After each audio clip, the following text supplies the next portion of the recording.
This episode of The History Guy is brought to you by Masterworks.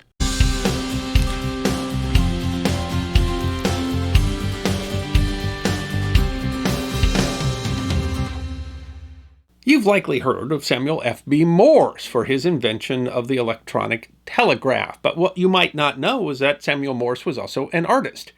In fact, one of the best and most prolific portrait artists in American history and one of the nation's leading historic artists. He was instrumental in founding an American school of art. And perhaps even more interesting is the unique set of circumstances that moved him from art to science. The history of the man who has been described as America's Leonardo deserves to be remembered. Remember where you were the last time the sky fell? Picture this, September 15th, 2008. Lehman Brothers files for bankruptcy, and the global economy grinds to a halt. That same day, English artist Damien Hirst auctions off 56 pieces of art, grossing over $200 million in 24 hours. And the difference is striking. And this fall, history seems to be repeating itself. The stock market is having its worst year in decades, but on November 10th, parts of tech mogul Paul Allen's art collection sold for a collective $1.5 billion. The global rich still view masterpiece art as a hedge against inflation, and perhaps a safer store of value than increasingly volatile stocks and cryptocurrencies. But we're not tech billionaires, so how do we use art to protect our own wealth? With Masterworks. Masterworks lets you invest in museum-grade artwork for a fraction of the cost. Picasso, Banksy, Monet. You don't have to be a curator to know these names. Masterworks' last three sales have delivered 17%, 21%, and 33% net returns to their investors.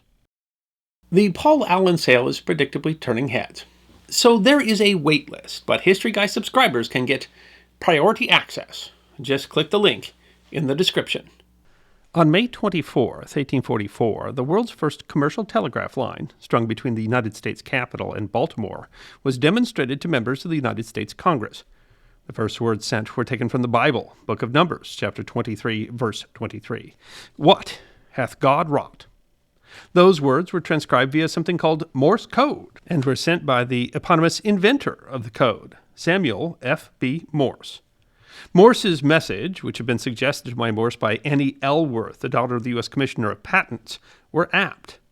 Within a decade, more than 20,000 miles of telegraph lines crossed the United States, transforming commerce, culture, politics, and the very nature of the world. Morse's message is seen by many to have signaled the beginning of the electronic age. The wired telegraph would lead directly to wireless telegraphy, the radio. The relay, one of Morse's greatest contributions to wireless telegraphy, directly led to the invention of the audion tube, and that to the transistor. The technologies that define the digital age today all track back to that 1844 message, and it's hard to imagine any person living at the time who wouldn't look at how Morse's invention has transformed the world now and not echo the sentiment, "What hath God wrought?"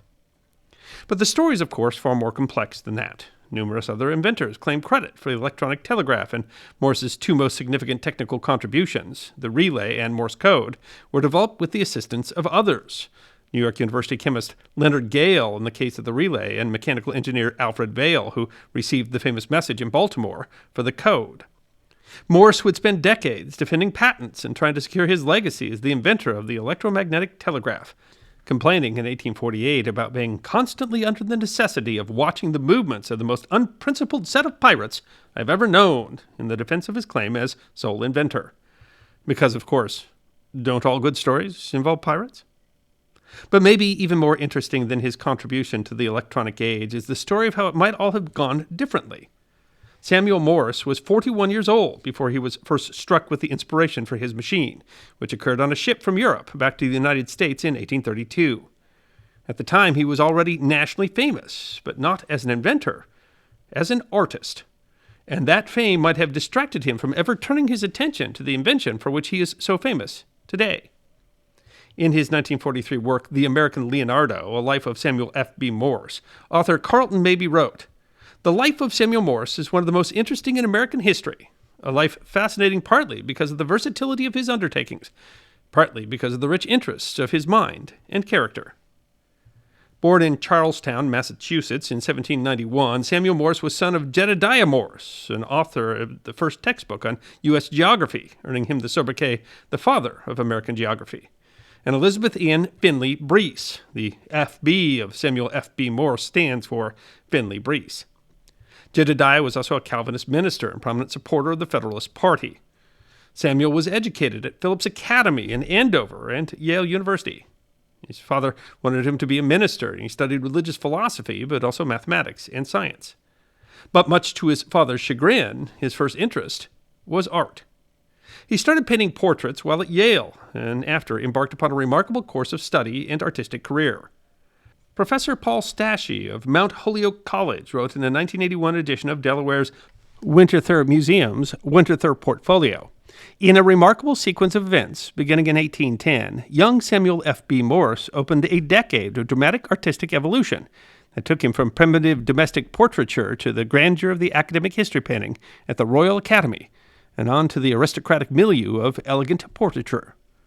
Stachey notes that Morse was influenced by important American artists such as Gilbert Stuart and Benjamin West, but the central catalytic figure in his early career was his closest friend and teacher, Washington Allston. While Morse's early works showed talent, it was under Allston's tutelage that he studied art academically, practicing drawing, studying art history and anatomy. He traveled with Allston to London, where his talent gained him entry to the Royal Academy Art School. His work matured in London, and he particularly saw himself as having studied the grand style of history painting. Stachey writes that he saw his future artistic role in America as an evangelist of culture. His historical paintings would be appreciated, he believed, because they would tend to elevate and refine the public feeling. On that count, he struggled. The website of the Library of Congress writes, returning home in 1815, Morse hoped to translate his foreign success into domestic achievement. In this he was disappointed.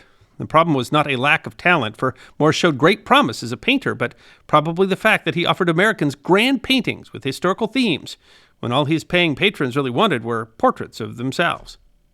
Still, his portrait work was exceptional. The Encyclopedia Britannica notes he began as an itinerant painter in New England, New York, and South Carolina. After 1825, on settling in New York City, he painted some of the finest portraits ever done by an American artist. He combined technical competence and a bold rendering of his subject's character with a touch of the romanticism he had imbibed in England. Among his famous portraits were an 1816 painting of former President John Adams, now on display at the Brooklyn Museum. He found success, but a general financial crisis brought on by the so-called Panic of 1819 reduced his commissions. Still, in 1820 he received a commission to paint then-President James Monroe, which is now on display at the White House Blue Room. And the National Gallery of Art notes, in 1824 he won the most prestigious commission of the decade to paint the full-length portrait of the Marquis de Lafayette when the French hero was on his triumphal tour of America. That painting is now in the New York City Hall Portrait Collection. But beyond his portraiture, he produced two astounding works. Painted between 1822 and 1823, the House of Representatives includes portraits of over 80 people, the National Gallery of Art explains. Arriving in Washington, D.C. in November 1820, Morse worked 14 hours a day for 4 months in a temporary studio adjacent to the House chamber, which recently had been rebuilt after the Capitol was destroyed by fire during the War of 1812. His massive canvas included careful renderings of architecture and people, including congressmen, staff, Supreme Court justices, and press.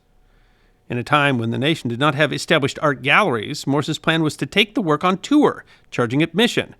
But while the painting received widespread acclaim, it did not excite the public. Unfortunately, he overestimated the sophistication of his audience, the website of the Cochrane Gallery of Art explains. Choosing to ignore the conventions of history painting, he focused on the essentially abstract nature of democracy in action rather than on a specific dramatic moment, such as a victory in battle. Too subtle for public taste, the House of Representatives was a financial failure. That painting now hangs in the National Gallery of Art. Still, his fame allowed Morse to have a significant impact on art in America, the National Gallery of Art notes. An educated, eloquent, and tireless crusader on behalf of artists' rights, in 1826, Morse used his new prestige to lead a group of young artists who seceded from the moribund American Academy of Art and founded the progressive National Academy of Design. He served as its first president until 1845. The foundation of this new organization, which was dedicated primarily to art instruction, led directly to an efflorescence of American art, and a new generation of painters and sculptors made their debuts at its annual exhibitions. In 1826, Morse delivered a series of 4 important lectures at the New York Athenaeum, in which he argued for the advancement of art in American society. Morse attempted another grand project in 1831. The Gallery of Louvre was an extraordinary work. The Rinalda House Gallery of Winston-Salem, Massachusetts writes, Morse spent months walking the halls of the museum, selecting old master paintings for his composition, then painstakingly copying the paintings and installed them in the virtual gallery. The resulting monumental canvas, 6 feet by 9 feet, was both an example of Morse's erudition and skill and a tool of instruction for American viewers who did not have access to Renaissance and Baroque paintings. The website ArtFix Daily observes, Morse paints himself in the center, tutoring a young student as she works on her own copy of one of the masterpieces before her. But he also included a new friend that he met while in Paris. ArtFix Daily continues, Morse's friend, author James Fenimore Cooper, can be glimpsed with his wife and daughter in the left corner. But again, the work was not a financial success. The National Gallery writes, despite its favorable reception among the intelligentsia, the painting failed before the general public. Samuel Morse was one of the best-regarded painters of his time and nationally well-known. As president of the National Academy of Design, he had had great influence on both the art world of his time and the future of art in America. And yet his artwork was barely paying the bills, and he lived in near poverty. But he had an ambitious plan. Construction of the huge domed rotunda that links the 2 chambers of the United States Capitol began in 1818 and was completed in 1824 in time for the visit of the Marquis de Lafayette, the portrait of whom had been an important commission for Morse. Inside the rotunda are works that represent American history. 4 of these were commissioned in 1817 from artist John Trumbull, and they are among the nation's most well-recognized historical paintings. But the design of the rotunda left 4 more spaces available.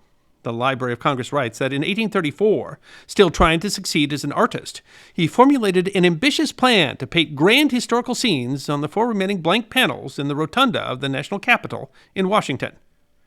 Such a commission would not only have cemented Morse's reputation, but also his financial security. But Congress rejected the plan. Morse then accepted an appointment as professor of literature and arts and design in the newly created University of the City of New York. By then, the idea of a single-line telegraph was already percolating in his prodigious intellect. On the sea voyage back from Europe with the Gallery of the Louvre, he befriended a physician and scientist named Charles Thomas Jackson. Jackson was schooled in electromagnetism and showed Morse experiments with an electromagnet. There, Morse developed his idea for the single-wire electromagnetic telegraph. He would eventually be awarded 7 U.S. patents related to the invention and improvement of the telegraph. But his work experimenting on the telegraph actually concerned his art friends. Maybe notes. Rumors of the mysteries practiced in the university building were spreading.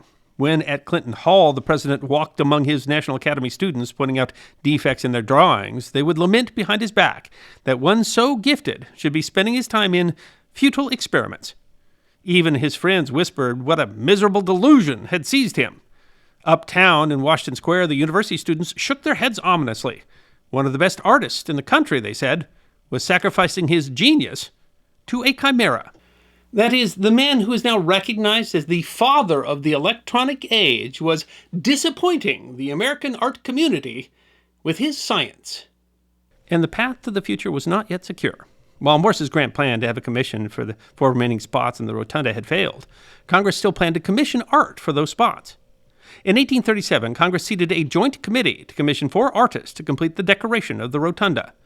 Samuel Morse had every reason to expect that he would be among them. He was one of the few American painters trained in historical painting and was president of the National Academy of Design. Moreover, his old mentor, Washington Allston, at age 57, had refused to commission himself and supported Morse. The influential literary and art weekly, the New York Mirror, had recommended him as one of the artists that should be chosen. The chairman of the Joint Commission also appeared to favor him. But when the committee produced a list of 7 artists to make trial sketches, Morse was not among them. Then the plan to acquire preliminary sketches was abandoned, and Morse again had hope that he may be appointed. Instead, Mabie notes, the committee passed over the president of the National Academy to choose 3 of its members. One of those members attempted to resign in lieu of Morse, but President Van Buren refused his resignation. There has never been a clear explanation for why Morse was not considered for commission for one of the paintings in the rotunda, although there is some speculation that his radical politics — he had twice unsuccessfully run for mayor of New York City as a representative of an anti-immigrant and anti-Catholic nativist party. But Morse himself blamed one man, former President John Quincy Adams.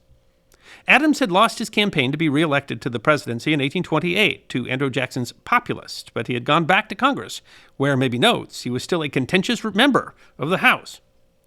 Adams sat on the committee, and Morse was convinced that he was the one who had used his influence to have Morse excluded. Morse seemed to think that Adams' complaint was not with him, but with his father. Maybe explains. Dr. Morse had an agreeable acquaintance with President John Adams, but John Quincy Adams had turned from the ways of his father and become a Unitarian and anti-Federalist. Perhaps the younger Adams had never forgiven Finley for being the son of the champion of orthodoxy and federalism. He killed me as a painter, and intended to do it. May God forgive him, as I do, Morse wrote. But there is another possibility, offered by author James Wynne in an 1862 edition of Harper's New Monthly magazine. According to Wynne, at this stage, Mr. Adams moved that the competition should be extended to foreign artists, declaring that the country possessed none of sufficient ability properly to execute the desired paintings. This, understandably, raised the ire of the American art community, and a particularly vehement letter excoriating Adams was published anonymously in the Saturday Evening Post. Wynne continues, it was universally attributed to Mr. Morse, whose denial of his authorship was supposed to derive from modesty, and consequently, the more strongly he protested, the more he was believed to be the author. Be that as it may, it resulted in Mr. Adams casting out his name from the list of applicants in committee, and he consequently lost the opportunity for which he had so eagerly sought of perpetuating his name by his artistic work upon the walls of the Capitol. The commission lost, Morse turned towards his work on the telegraph and created the modern world. Wynne rightly notes how little did he then dream that a fame more lasting and widespread than any he could ever hope to attain by the pencil speedily awaited him. But the twist that shifted the course of Samuel Morse's life, and thus history, has yet another twist. Morse had not written the offending letter. Rather, he was only appraised of its existence by its actual author, his friend and renowned author James Fenimore Cooper, who had written one of the most famous novels of his time, Last of the Mohicans. Mabie writes, so it may have been that Cooper was the incidental cause of Adams' enmity for Morse and his loss of the commission. Whatever the various arguments over Morse's contribution to the invention of the telegraph, it's clear that the innovations to which he made at least significant contribution, as well as his tireless promotion, for example, convincing Congress to allocate the funds to build the D.C. to Baltimore line, were central to the development of the technology that sparked the electronic age. In many ways, Samuel F.B. Morse can be said to be the father of the modern world. It is an interesting irony that a man once considered to be one of the greatest artists in America is not remembered for his art, but as an inventor. And it is such a strange twist that losing the commission that he had sought for so long that he seemed almost assured to get, put him on the path to that invention. He himself attributed that twist to divine power, saying that someone more powerful chose the path for me. And if it's true that it was divine intervention that denied him that commission and sparked him to invent the telegraph, that gives a whole new meaning to his use of the words, "What hath God wrought?" It's not clear if he ever intended to go back to art, but he never painted another significant painting after 1837. While his work as an artist was never as successful as he hoped, and largely forgotten in the shadow of his invention of the telegraph, his art has received some redemption. In 1982, Gallery of the Louvre sold for $3.2 million at auction. It was, at the time, thought to be the highest amount ever paid for a work of art by an American artist. While his work as an artist rarely even paid the bills, his worldwide fame and royalties from his invention of the telegraph allowed him to live in comfort in his later years. He passed away from pneumonia in 1872 at the age of 80, leaving behind an estate of some $500,000, roughly the equivalent of $11.3 million today. I hope you enjoyed this episode of The History Guy. Check out our community on thehistoryguyguild.locals.com, our webpage at thehistoryguy.com, and our merchandise at teespring.com, or book a special message from The History Guy on Cameo. And if you'd like more episodes on Forgotten History, all you have to do is subscribe.